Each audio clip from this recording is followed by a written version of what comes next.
and welcome back to my channel. Today we are going to talk about a common challenge for many English learners, moving from sounding like you're reading from a textbook to sounding natural and confident.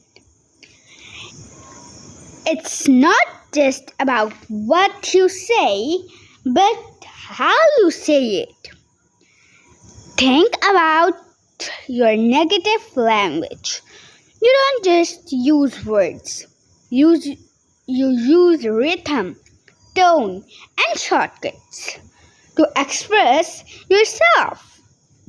The same is true for English by focusing on 3 key areas: intonation, rhythm, and common expression.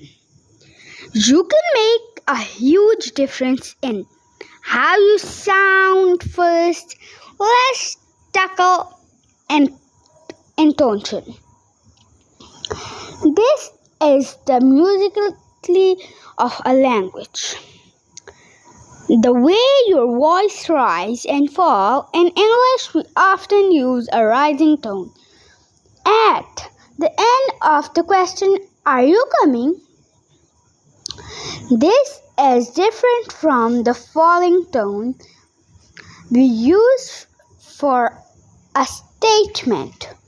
You are coming, you're coming, like you and then re. It's the short form for you are.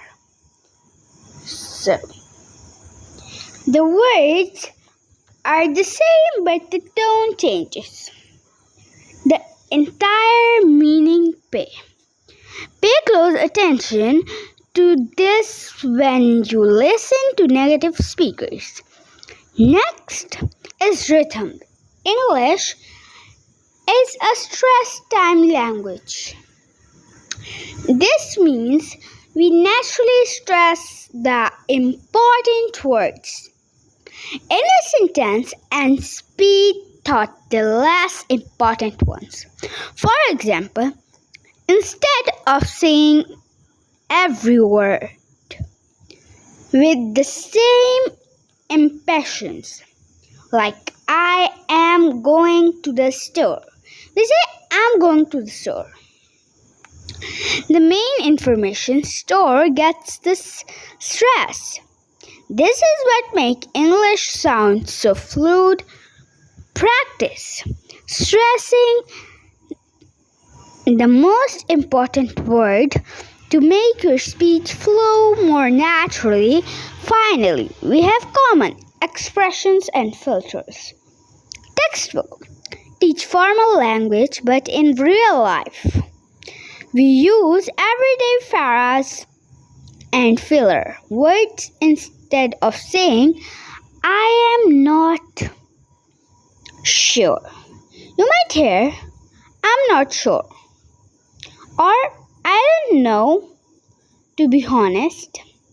And filler words like like, and you know are completely normal.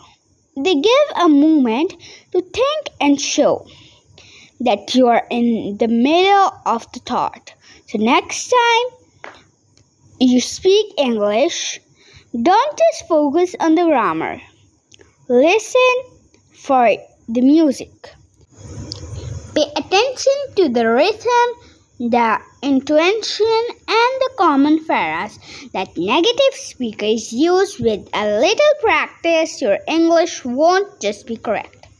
It will sound natural, confident, and just like you. So if you like this video, so please like, share, and subscribe. Thanks for watching. See you in the next video.